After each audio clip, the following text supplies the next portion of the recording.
makapigil hiningang view na swak sa mga gustong magpapresko at kuwebang hitik sa kasaysayan. Kung saan ang mga yan, alamin sa Biyaheng Saksi ni Sendy Salvacio ng GMA Regional TV.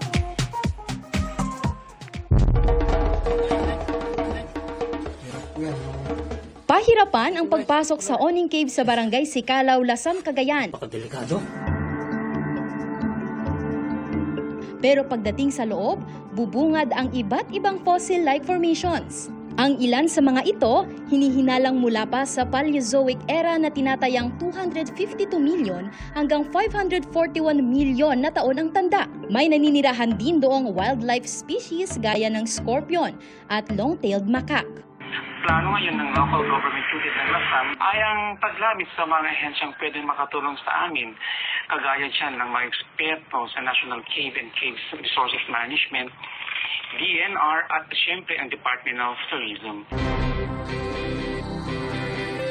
Sa likurang bahagi ng kuweba ay may makikita namang ilog.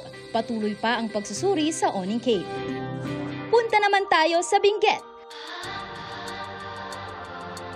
A feast for the eyes ang masisilayan mula sa view deck. Tanaw mula rito ang kabundukan.